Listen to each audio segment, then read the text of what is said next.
என் நினைவெல்லாம் உமதாகணும், பேச்செல்லாம் உமதாகணும். என் நினைவெல்லாம் உமதாகணும், பேச்செல்லாம் உமதாகணும். நாள் முழுதும் வழி நடத்தும் உம் விருப்பம் செயல்படுத்தும். நாள் முழுவதும் வழி நடத்தும் உம் விருப்பம் செயல்படுத்தும்.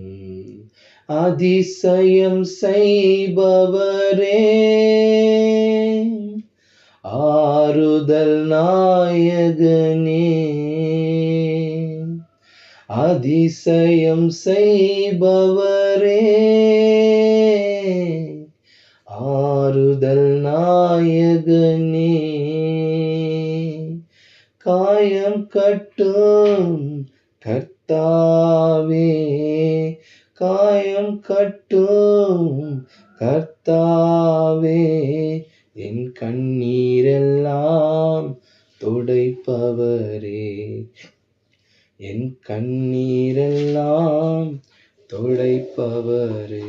ஆண்டவரே, இந்த காலை வேளையில தகப்பனே, எங்கள் சிந்தை மாறாதபடிக்கு ராஜா, கேட்க போற சத்தியத்தை தகப்பனே மனதில் எழுதி வைக்க தொல்கதாக ராஜா, தியானிக்கத்தக்கதாக கிருபை செய்வீராக தகப்பனே. இந்த செய்தியை ராஜா ஆண்டவரே நீர் பேசுவீராக தகப்பனே. பரிசுத்த ஆவியானவர் பேசும் பொழுது காதுகளுடன் கேட்க கடுவான் என்று வேதம் சொல்கிறார் ராஜா. நான் ஒரு அடியேன் தகப்பனே, நான் உன் மண்ணு தகப்பனே. என்னை நான் உயர்த்தி கொள்ளாதபடி என் பேச்சிலும் என் சிந்தனைகளும் என் பாடல்களும் ராஜா, அநேக காரியத்திலும் ராஜா என்னை நான் பெருமை பாராட்டி கொள்ளாதபடிக்கு தகப்பனே, இது மண் என்று உணர்ந்து தகப்பனே நான் பேசுகிறேன் ராஜா. நீர் எங்களை பயன்படுத்தி கொள்வீராக. ஒவ்வொரு மனதிலும் ராஜா, யாரெல்லாம் இந்த நாளில் தகப்பனே கேள்வியோடு இருக்கிறார்களோ ராஜா, பதிலுக்காக எதிர்பார்த்து கொண்டிருக்கிறார்களோ ராஜா, ஆசீர்வாதத்துக்காக அற்புதத்துக்காக காத்து கொண்டிருக்கிறார்களோ ராஜா, மனம் உடைந்திருக்கிறார்களோ தகப்பனே, நீர் பேசுங்க ராஜா, நீங்க பேசுங்க. இந்த காலை வேளை உம்முடைய சத்தம் கேட்கப்படட்டும் தகப்பனே. நாங்கள் ஜெபிக்கிற ஒவ்வொரு ஜெபங்களும் வீணாக போகாதபடிக்கு ராஜா, நேசரின் ஜெபத்தை நீர் இருக்கிறீர் என்று நாங்கள் விசுவாசிக்கணும் தகப்பனே. இயேசுவின் நாமத்தில் ஜெபிக்கிற நல்ல பிதாவே, ஆமென். ஆமென். Praise the lord. Praise lord எல்லாருக்கும். இந்த நாளில் தேவன் கொடுத்த வார்த்தை என்னன்னா, கேளுங்கள் அப்பொழுது கொடுக்கப்படும். Ask you will get. கேளுங்கள் அப்பொழுது கொடுக்கப்படும். ஸோ எது கேட்கணும், எதுக்காக கேட்கணும், எந்த நோக்கத்துக்காக எந்த காரியத்துக்காக கேட்கணும். ஸோ கேட்பது, அந்த வார்த்தை அண்டர்லைன் பண்ணுங்களேன். கேட்பது, கேட்கறது, இது நம்மளுக்கு எப்போத்துலேருந்து நம்மளுக்கு தொடர்ந்து நமக்குள்ளே இருக்கிற ஒரு ஹேபிட்னா, கொழுந்துலேருந்தே நம்மக்கிட்ட இருக்கும் கேட்கிற பழக்கம். ஒரு சின்ன குழந்தைகிட்ட கேட்டிங்கன்னா என்ன வேணும்னாக்கா, எனக்கு ஐஸ்கிரீம் வேணும், சாக்லேட் வேணும். ஒரு பசங்ககிட்ட கேட்டிங்கன்னா எனக்கு நல்ல ட்ரெஸ் வேணும்னு. இப்படி ஒரு வாலிப பசங்கக்கிட்ட அப்படி நீங்கள் கேட்டிங்கன்னா நல்ல ஒரு ஃபோன் வேணும், இல்லை வேறு ஏதாவது எனக்கு தேவை சொல்லி ட்ரெஸ்ஸுங்க இந்த சுற்றணும் அப்படி இப்படின்னு. வயசானவங்களை கேட்டால் நிறைய ஊருங்களை பார்க்கணும், சுற்றணும் அப்படியெல்லாம் சொல்லுவாங்க. ஆனால் வேதம் எதை கேட்க சொல்கிறது? அப்படி கேட்கறதுனால என்ன பலன் நம்மளுக்கு கிடைக்குது? அதனால் வேதத்தின் பிரகாரம் நம்ம என்ன கேட்க வேணும், ஒரு சின்ன ஒரு 5 பாயிண்ட், அநேக காரியங்கள் உண்டு, அதில் ஒரு 5 பாயிண்ட் மாத்திரம் இந்த காலை வேளையில் நம்ம தியானிக்கும்படியாக தேவன் உதவி செய்வார் என்று விசுவாசிக்கலாம். வசனத்தை எடுத்துக்கொள்ளுங்க. முதலாவது என்ன கேட்கணும் தேவன்கிட்ட அப்படின்னும்போது, ஞானத்தை கேட்கணும். விஸ்டம். நம்ம ஞானத்தை கேட்கணும். வாசிக்கலாம். வசனத்தை எடுத்துக்கொள்ளுங்க, சீக்கிரமாக படித்துக்கொள்ளுங்க. யாக்கோபு 1:5.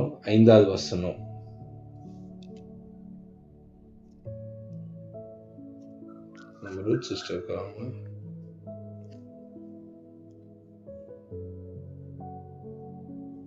யாக்கோபு 1:5. உங்களில் ஒருவன் ஞானத்தில் குறைவுள்ளவளாய் இருந்தால் யாவருக்கும் சம்பூரணமாய் கொடுக்கிறவரும் ஒருவரையும் கடிந்து கொள்ளாதவருமாகிய தேவனிடத்தில் கேட்க கடவன், அப்பொழுது அவனுக்கு கொடுக்கப்படும். ஆமென். Praise the lord. அந்த வசனத்துல பார்க்கும்போது தேவனிடத்தில் கேட்க கடவன், அப்பொழுது அவனுக்கு கொடுக்கப்படும். முதலாவது ஒரு மனுஷன் தேவன்கிட்ட அதிகாலையில கேட்குற காரியம்னா ஞானத்தை கொடுங்க ஆண்டவர்ன்னு சொல்லிட்டு. அந்த நாள் முழுவதும் அநேக சோதனை வரலாம், அநேக நம்ம வேலையில் புது ப்ராஜெக்ட் தொடங்கியிருக்கலாம், இல்லை எதனால் நம்ம காரியங்களை செய்யும் போது எல்லாவற்றையும் மாம்சத்தின் சிந்தத்தின்படி இல்லாமல் தேவனே நீங்கள் எனக்கு ஞானத்தை கொடுங்கன்னு சொல்லிட்டு அவரோட சித்தத்தின்படி நம்ம ஒவ்வொரு காரியங்களும் செய்யணும். வெதர் இட்ஸ் ஸ்பிரிச்சுவல், ஒரு ஆவிக்குரிய விஷயங்கள் ஆகட்டும், இல்லை ஒரு வேலையாகட்டும், எந்த காரியம் நம்ம செய்தாலுமே முதலாவது நம்ம செபிக்கிறது ஆண்டவரே ஞானத்தை கொடுங்க ஆண்டவர்னு சொல்லிட்டு. நீங்கள் ஞானம் கொடுங்கப்பா. நான் நிறைய பேர் இந்த ஊர் தலைவர்கள் இல்லை வீட்டு தலைவர்கள் அப்படி இருக்கலாம், பஞ்சாயத்து அப்படின்னு, இவங்ககிட்ட போனால் நம்மளுக்கு கரெக்டாக நம்மளுக்கு கிடைச்சிடும் அப்படின்னு சார்ந்து போவாங்க. ஆனால் தன்னோட வாழ்க்கை தான் முடிவு எடுக்கணும் போது அது ஒரு கேள்விக்குறியாக இருக்கும். ஏன்னா இந்த ஜெபம் இல்லாத போது, சிந்தனை இல்லாத போது என்ன செய்யணும் என்று தெரியாமல் தடுமாறுவாங்க. அப்போ இந்த காலை வேளையில முதலாவது வார்த்தை என்ன சொல்லுன்னா, ஞானத்தை கேளுங்கள். கேட்கும் போது ஆண்டவர் கொடுக்குறாரா. ஸோ ஞானத்தோடு நம்ம நடந்து கொள்றது ரொம்ப ஜாக்கிரதையான ஒரு காரியம். ஞானம் நம்ம கேட்கலன்னா அநேக சோதனையும் இல்லை நம்ம மாம்சமான ஆலோசனை வரும்போது சில நேரத்தில் நம்ம பேசுறதுனாலே, நம்ம சிந்தனை செய்யறதுனாலே நம்மளுக்கே அது பாதிப்பு அதிகமாகிடும். ஐயோ நான் இப்படி சொல்லிட்டேனே, நான் இப்படி யோசிச்சிட்டேனே, நான் யோசிச்சிருக்கக்கூடாது, நான் இப்படி சொல்லியிருக்கக்கூடாது, அது பிறரோட வாழ்க்கை கூட பாதிக்கலாம். ஸோ முதலாவது நம்ம தேவன்கிட்ட கேட்குறது, ஆண்டவரே ஞானத்தை கொடுங்க, விஸ்டம் கொடுங்க, இந்த நாளுக்கான ஞானத்தை எனக்கு கொடுங்க, இந்த நாள் முழுவதும் நான் ஞானத்தோடு தெளிவாக நான் செய்கிற காரியத்தில் எல்லாத்துலேயுமே நீங்கள் இருக்கணும்னு சொல்லிட்டு காலை வேளை முதலாவது நம்ம கேட்க வேண்டியது ஞானம். இரண்டாவது நம்ம பார்க்க போகிறோம் ஃபர்கிவ்னஸ், மன்னிப்பு கேட்கணும். தானியேல் 9வது அதிகாரம் 19வது வசனம்.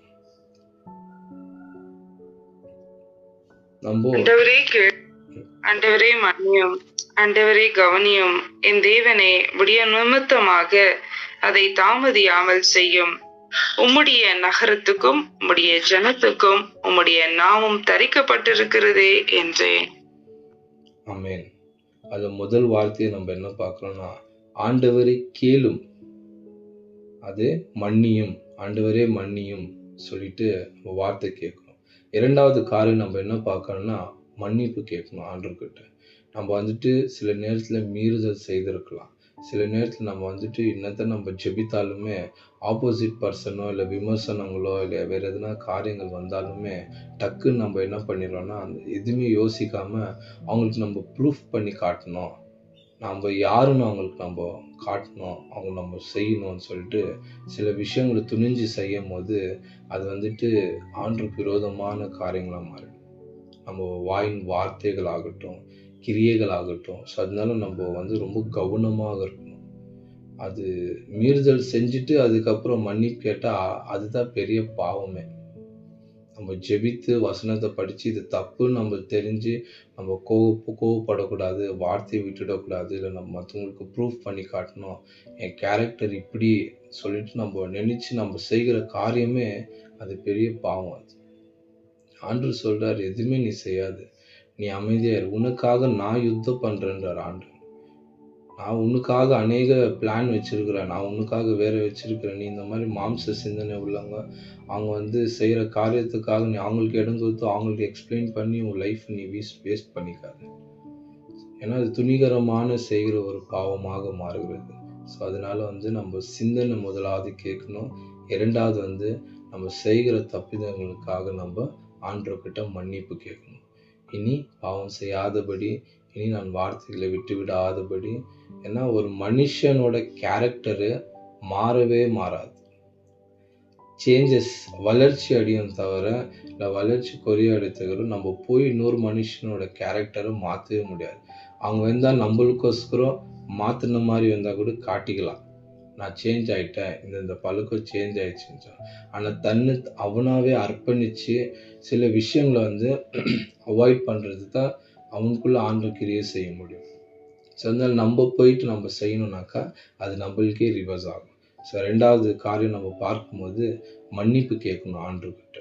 ஆண்டவரே, நான் எந்த மீறுதலும் இந்த நாளில் செஞ்சிடக்கூடாது, நான் ஞானத்தோடு செய்யணும், நான் எந்த ஒரு செஞ்சுட்டு நான் வந்து ஐயோ நான் தப்பு பண்ணிட்டேனே, நான் மிஸ்டேக் பண்ணிட்டேனே, இப்படி பேசியிருக்கக்கூடாது, இப்படி பண்ணியிருக்கக்கூடாதுன்னு நான் அப்புறமா நான் யோசிக்கக்கூடாதுன்னு சொல்லிட்டு முன்பதாகவே நம்ம மன்னிப்பு கேட்கணும் ஆண்டவர்கிட்ட.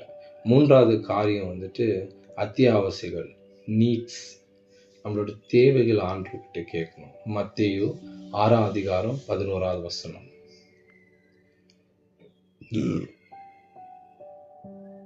எங்களுக்கு வேண்டிய ஆகாரத்தை இன்று எங்களுக்கு தாரும். ஆமென். எங்களுக்கு வேண்டிய ஆகாரத்தை இன்று எங்களுக்கு தாரும். காலை வேளை நம்ம ஜெபிக்கும் பொழுது முதலாவது என்ன நம்ம ஜெபிக்கணும்னா, நல்ல ஞானத்தை கொடுங்க ஆண்டவரேன்னு ஜெபிக்கணும். 2வது நம்ம ஜெபிக்கிற காரியம், என்னை மன்னியும் ஆண்டவரேன்னு சொல்லிட்டு ஜெபிக்கணும். ஏன்னா மன்னிப்புங்கிறது வந்து வேதத்தின் பிரகாரம் நம்ம யாருக்காவது சுவிசேஷத்தை அறிவிக்கணும். அது கட்டாயம். அது நம்ம போயிட்டு ஒருத்தர் தேவனுக்காக நம்ம கிரியை செய்யாத வேற நம்மளோட தேவைகளுக்காக நம்ம வேலை செஞ்சுக்கின்னு நம்மளோட தேவைகளை நம்ம எதிர்பார்த்து கொண்டு இருந்தா அதுவே ஒரு பெரிய மீறுதல் தான். நம்ம காலை வேளை மன்னிப்பு கேட்கணும். 2வது. 3வது நம்ம பார்க்கும்போது அத்தியாவசியங்கள், ஆடம்பரமான காரியங்கள் அல்ல, நம்மளுக்கு தேவையான அன்றன்றைக்கான ஆகாரத்தை எங்களுக்கு நீங்க கொடுங்க ஆண்டவரே. போஷிக்கத்தக்க சில பேர் வந்துட்டு எவ்வளோ லட்ச ரூபாய் சம்பாதிச்சாலும், கோடி ரூபாய் சம்பாதிச்சாலும் சாப்பாடுல கூட அவங்களுக்கு ஒரு ஃப்ரீடம் இருக்காது, ஒரு நிம்மதி இருக்காது, அந்த ஜீரணம் அந்த கூட இல்லாமல் இருக்கும் சில பேருக்கு. ஸோ அப்போ இந்த காலை வேளை ஆண்டவர்கிட்ட நம்ம முதலாவது செபித்து அர்ப்பணித்து கேட்குற காரியங்கள் தான் நம்ம இந்த நாளில் நம்ம தியானித்து கொண்டு வரலாம். 5 பாயிண்ட். அதில் முதலாவது நம்ம பார்த்தது ஞானத்தை கேட்கணும். 2வது வந்து ஃபர்கிவ்னஸ். 3வது அன்றன்றைக்கான தேவையான ஆகாரத்தை நீர் எங்களுக்கு தாரும். இந்த நாளில் எங்களை போஷித்து நல்ல ஒரு பலனோட, நல்ல ஒரு பாசிட்டிவ் வைபோட, நல்ல வேலை செய்யறதுக்கான சத்துவத்தை தேவன் கொடுக்கணும் ஆண்டவரே. நீங்கள் என்ன கொடுங்க ஆண்டவரே. இந்த காலை வேளையில் இன்னைக்கு நான் தொடங்கின முதல் நாள்லேருந்து ஈவினிங் வரைக்கும், மறாவது நாள் நான் ஜெபத்துக்கு வர வரைக்கும் நல்ல சத்துவத்தை கொடுங்க, நல்ல பலத்தை கொடுங்க, நல்ல பசியை கொடுங்க நம்ம கேட்கணும். நிறைய பேர் சாப்பிடாமலே வேலை செய்வாங்க. 4 hours 6 hours 3 மணிக்கு சாப்பிடுவாங்க, 6 மணிக்கு சாப்பிடுவாங்க, சில பேர் 12 மணிக்கு 1 மணிக்கு பல் விளக்குவாங்க. இந்த மாதிரி காரியங்களெல்லாம் செய்து அவங்களோட சரீரத்தை பலவீனமாக்கிட்டு அதுக்கப்புறம் ஏசப்பாக்கிட்ட வந்து அன்றே எனக்கு பலன் கொடுங்க, கை தூக்க முடியல, கால் தூக்க முடியல அப்படின்னு சொல்லிட்டு கண்ணீரோட வேதனையாக அவங்க சரீரம். ஸோ உணவு ஆண்டவர் கொடுத்துருக்கு, அன்றன்ற நேரத்துக்கு அன்றன்ற தேவையான நேரத்துக்கு சத்துவத்தை நம்ம ஏற்றுக்கணும் நம்ம உடம்புக்கு. ஸோ அதனால 3வது காரியம் நம்ம என்ன பார்த்தோம்னா, அன்றன்றைக்கான ஆகாரத்தை எனக்கு தாங்க ஆண்டவரே அப்படின்னு சொல்லிட்டு நம்ம கேட்கணும். 3வது பியூர் ஆர்ட், சுத்த இருதயத்தை தாரும் ஆண்டவர்னு சொல்லி நம்ம கேட்கணும். சங்கீதம் 51:10. Pure art. தேவனே, சுத்த இருதயத்தில் என்னிலே சிருஷ்டியும், நிலைவரமான ஆவியை என் உள்ளத்திலே புதுப்பியும். ஆமென். சுத்த இருதயத்தை கேட்கணும் நம்ம ஆண்டவர்கிட்ட. ஆண்டவரே, என் இருதயம் சுத்தமா இருக்கணும் அப்படின்னு சொல்லிட்டு. எங்க வேலை மேல வந்துட்டு போன வாரம் வந்து மேனேஜர் வந்து சேஞ்ச் ஆனாங்க. மேனேஜர் போயிட்டு வேற இடத்துல இருந்து அந்த மேனேஜரை பத்தி என்னன்னாக்கா ரொம்ப ஐப் கொடுத்தாங்க. இவன் மேனேஜர் பயங்கரமா சண்டை போடுமே, ரொம்ப பெரிய வாயாடி, பயப்படுத்தே இல்லை, அப்படியே திட்டம் அப்படின்னு. இதுக்கு முன்னாடி இருந்த மேனேஜர் வந்து ரொம்ப சைலண்ட், லேட்டாக போனாலும் பத்திரமா வாப்பான்னுவார், லீவ் போட்டாலும் அட்டெண்டன்ஸ் போட்டு கொடுப்பாரு. இப்போ வந்துக்கிற மேடம் அதுக்கு ஃபுல் ஆப்போசிட்.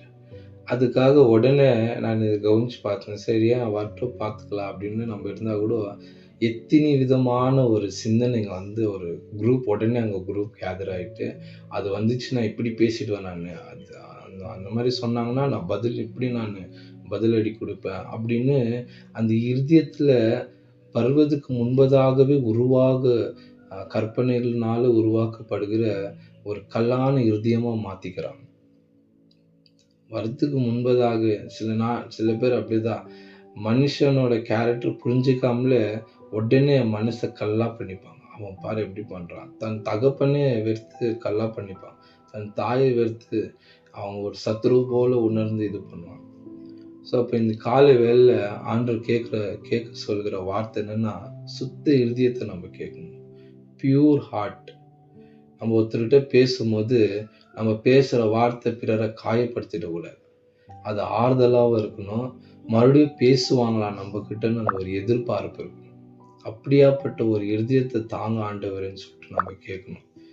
நெக்ஸ்ட் டைம் என்னை கூப்பிடவே கூடாது, நெக்ஸ்ட் டைம் என்னை கூப்பிட்டா இவனான்ற மாதிரி அந்த எண்ணம் அவங்களுக்கு வரக்கூடாது. நம்மளோட இருதயம் எப்படி இருக்கணும்னா சுத்தமா இருக்கணுமா, பியூர் ஹார்ட். நம்ம ஜெபிக்கிற ஒரு இருதயம் எப்படி இருக்கணும்னா அந்த ஒரு ப்ரெசன்ஸ் நம்ம கிட்ட அப்படியே இருக்கணும். நம்மளை எதிர்பார்த்து நம்ம கிட்ட வருங்க, நம்மளை பார்த்தா ஓடி வந்து இவர் பேசுவாரா, அதுன்னா நம்ம ஆண்டோட வார்த்தை சொல்வாரா, நான் இந்த மாதிரி கஷ்டமா இருக்கிறேன்னு, காசு பணம் இல்லைன்னா கூட ஒரு வார்த்தையாவது ஒரு நல்ல ஒரு பலன் கொடுக்கும் அப்படின்னு நல்ல ஒரு. ஸோ இந்த காலை வேலை நம்ம 4வது பார்த்தது என்னன்னா, சுத்த இருதயத்தை தாங்க ஆண்டவர், பியூர் ஹார்ட் நம்ம கேட்கணும். 5வது காரியம், பிறருக்காக நம்ம கேட்கணும், பிறருக்காக நம்ம செபிக்கணும். இது ரொம்ப ரொம்ப ரொம்ப இம்பார்ட்டன்ட். நம்ம நம்மளுக்காகவே செய்யணும், அது சுயநலம்னு சொல்லலாம். பிறருக்காக நம்ம ஜெபிக்கணும். முழங்காலிட்டு நம்ம நேசரின் ஜெபத்துல கூட கொஞ்ச நேரம் கொடுத்திருந்தா கூட நம்ம 3 ஜெப குறிப்பாக நம்ம தொடர்ந்து செய்யலாம். அநேக பேருக்கு நிறைய ஆசீர்வாதங்கள் அற்புதம் கூட நடந்திருக்கு. ஸோ நம்ம பிறருக்காக நம்ம ஜெபிக்கும் போது நம்மளை சுத்தம் செய்து கொள்ள முடியும். பிறருக்காக ஆகாரத்தை செய்யும் போது ஒரு செஃப் என்ன பண்றாருன்னா, பிறருக்காக ஒரு 40 பேர் 30 பேர் சமையல் செய்யும் போது அவரே கத்துக்குவார். எப்படி கத்துக்குவார்னா, அவங்க கொடுக்குற ஃபீட்பேக்ஸ்னால தான் அவரு சேஞ்சஸ் பண்ணிக்க முடியும். ஜெபத்துல கூட அப்படித்தான். நம்ம ஜெபிக்கிற ஜெபங்களாகட்டும், பிறருக்காக நம்ம கேட்கும் போது தான் நம்ம எப்படி கேட்கணுங்கிற ஒரு பேட்டர்ன் நம்மளுக்கு வரும். ஸோ நம்ம வாசிக்கலாம். அதுக்கான வசனம் மத்தேயு 6ஆம் அதிகாரம் 9 13. 6ஆம் அதிகாரம் 11, 12, 13 3 வசனம் படிங்க. மத்தேயு 6ஆம் அதிகாரம் 11, 12, 13. எங்களுக்கு வேண்டிய ஆகாரத்தை இன்று எங்களுக்கு தாரும். எங்கள் கடனாளிகளுக்கு நாங்கள் மன்னிக்கிறது போல எங்கள் கடன்களை எங்களுக்கு மன்னியும். எங்களை சோதனைக்குட்பண்ணாமல் தீமை நின்று எங்களை ரட்சித்துக் கொள்ளும். ராஜ்யமும் வல்லமையும் மகிமையும் என்றென்றைக்கும் உம்முடையவைகளே. ஆமென். ஆமென். இந்த ஜெபம் ஏசப்பா சொல்லி கொடுக்குறாரு எப்படி ஜெபிக்கணும். அது நீங்க வீட்டுல நேரம் கிடைக்கும் போது நீங்க தியானிச்சு பாருங்க.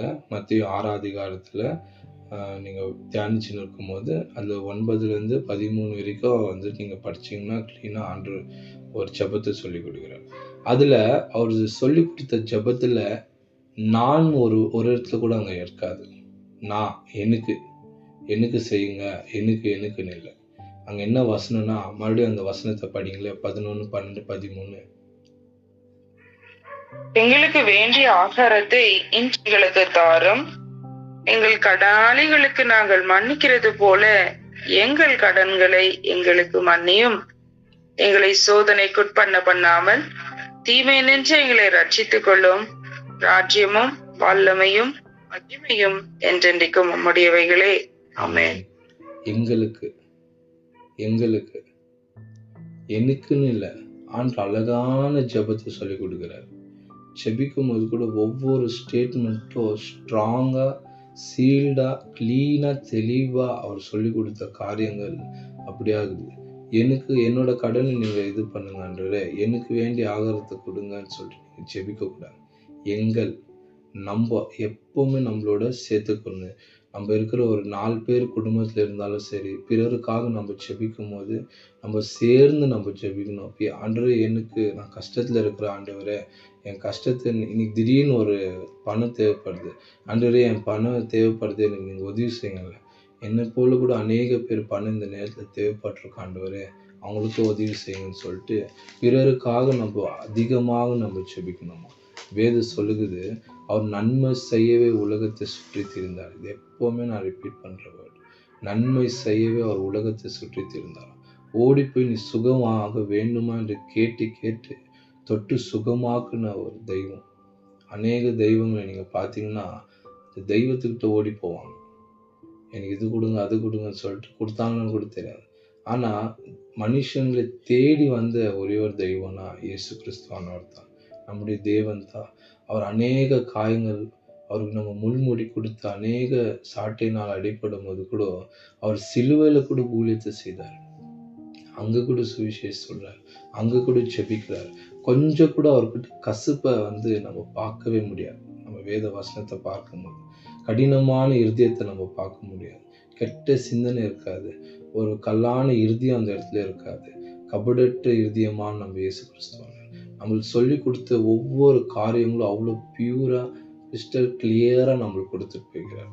அப்போ அவரை நம்ம பின்பற்றும் போது நம்மளும் அவரை போல மாறணும்னா சில காரியங்களை, சில பழக்கங்களை, விட வேண்டிய பழக்கங்களை நம்ம விட்டு அவருக்காக நம்ம வாஞ்சியா இருக்கணும். ஸோ நம்ம இந்த காலை வேளையில 5 காரியத்தை நம்ம பார்த்தோம். முதலாவது என்ன பார்த்தோன்னா, ஆண்டவரே ஞானத்தை கொடுங்க ஆண்டவரே. காலை வேளை நம்ம செபிக்கும் போது அந்த நாளுக்கான ஞானத்தை நம்ம ஆண்டவர்கிட்ட கேட்கணும். இரண்டாவது மன்னிப்பு கேட்கணும். இந்த நாளில் நான் எந்த தப்பு செஞ்சிடக்கூடாது ஆண்டவரே.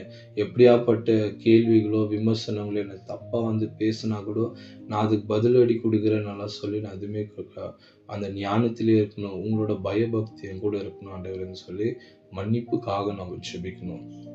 மூன்றாவது, இந்த நாளுக்கான தேவையான ஆகாரங்களோ, வேலையில செய்கிற காரியங்களோ, வேலைக்கான ஞானத்தையோ பலனோ சத்துவத்தை நீங்க எனக்கு கொடுங்க ஆண்டவரேன்னு சொல்லிட்டு நம்ம மூன்றாவதா கேட்கணும். நான்காவதாக நல்ல ஒரு சுத்தமான இருதயத்தை கொடுக்கணும். சுத்தமான இருதயம் நம்ம கிட்ட இருக்கும்போது நம்மளே அறியாம ஓடி போய் சுவிசேஷத்தை சொல்லுவோம். யாருன்னா கீழே விழுந்தா ஓடி போய் அவங்களை பிடிக்கிற ஒரு குணம் நம்மளுக்கு வரும். அநேக சேஞ்சஸ் நமக்குள்ள இருக்கும். ஸோ சுத்தமான இருதயத்தை கொடுங்க ஆண்டவரன். ஐந்தாவது நம்ம பார்க்கும்போது பிறருக்காக நம்ம செபிக்கிற அந்த கிருபை கொடுங்க ஆண்டவர்னு சொல்லிட்டு நம்ம கேட்கணும். இந்த காலை வேளையில நம்ம ஜெபிக்கிற ஒவ்வொரு காரியங்களும் தேவன் கண்ணோக்கி பார்த்து கொண்டிருக்கிறார். எப்படி ஜெபிக்கிறாங்க, எப்படி இந்த ஜெபம் கேட்க பண்ணி அவர் எப்படி பதில் கொடுக்கிறார். அநேக காரியங்களுக்கு அவர் எதிர்பார்த்து கொண்டிருக்கிறார். நம்ம இந்த வேர்ல்ட்ல ஏசப்பா கிட்ட வந்தோம்னா நம்ம இப்படி மாறிடணும். சில பேரெல்லாம் நான் சின்ன பையன் இருந்தாலும் எக்ஸ்பீரியன்ஸ் சின்னதாக இருந்தால் கூட நிறைய பேரை பார்த்துருக்குறேன், நான் கேள்விப்பட்டிருக்கிறேன். நிறைய பேர் என்னன்னாக்கா ஒருத்தர் மனம் திரும்பிட்டு ஜெபம் பண்ணிட்டு ஒரே வார்த்தையில் உடனே பிரதர் இயேசு என்கிட்ட பேசினாரு, ஆவியானவர் என்கிட்ட பேசினாரு, என்னை இப்படி செய்ய சொன்னாரு, அப்படி செய்ய சொன்னாரு. எதுவுமே செய்யலை. ஒரே ஒரு சிம்பிள், இஃப் யூ ஆண்டு ஏற்றுக்கினியா ஜெபம் பண்ணு, நல்ல வேத வசனத்தை வாசி, அவர் வர வரைக்கும் விசுவாசமா இருந்து சொன்னார். வர வரைக்கும் விசுவாசத்தை பரிசுத்தத்தை இழுக்காதபடி, மறுபடியும் சோதனைக்கு உட்கொள்ளாதபடி, மறுபடியும் போய் பாவத்தில் விழாதபடி, எல்லாவற்றையும் விட்டு மனம் திரும்பின பிறகும் அவருக்காக வைராக்கியமா இருக்கணும், விசுவாசத்தோடு இருக்கணும், பிறருக்கும் சுவிசேஷத்தை சொல்லணும், ஒரு கான்ஃபிடென்ட்டா நம்பிக்கையா இருக்கணும். அவ்வளோதான். இந்த காரியம், இந்த வெளிப்படுத்தல், தீர்க்க தரிசனம், இதெல்லாம் ஊழியக்காரருக்காக கொடுத்துருக்கிற ஒரு கிஃப்ட். அது அவர் வெளிப்படுத்தி அவர் பேசுவார். நமக்கு சொப்பனமோ இல்லை எந்த காரியம் வந்தாலுமே முதலாவது ஊழியக்காரர்கிட்ட நம்ம போய் ஆலோசனை கேட்போம். அதுக்கு தான் உங்களுக்காக நான் மெய்ப்பண்ண கொடுப்பேன், புத்தியோடு அறிவோடு அவங்க நம்ம நடத்துவார்னு வேதம் சொல்லப்படுது. நம்மளுக்காக மெய்ப்பன் கொடுத்துருக்கிறார். நம்ம விசுவாசத்தை நம்ம விட்டுடக்கூடாது, பரிசுத்தத்தை விட்டுடக்கூடாது. நம்ம தைரியமா ஒவ்வொரு நாட்கள் நடந்து போகணும்னா நாளில் கொடுத்த அநேக நம்மளுக்கு இந்த காலை வேளையில நம்ம ஆண்டு நம்மளோட இடைப்பட்டு பேசினார் என்று நான் விசுவாசிக்கிறேன். மறுபடியும் நான் அதை ரிப்பீட் பண்ணுறேன். 5 பாயிண்ட்டுங்க இப்போ நீங்கள் எழுதி வைத்து கொள்ளுங்க. நல்ல ஞானத்தை முதலாவது எனக்கு கொடுங்கான்றன்னு சொல்லிட்டு யாக்கோபு 1:5, மன்னிப்புக்காக தானியேல் 9:19, தேவைகளுக்காக மத்தேயு 6:11, பிறருக்காக சங்கீதம் 51:10, சுத்த இருதயத்துக்காக சங்கீதம் 51:10, பிறருக்காக மத்தேயு 6:11, 12, 13. கடைசியா ஒரு வசனத்தை வாசிக்கலாம். கலாத்தியர் 6:2.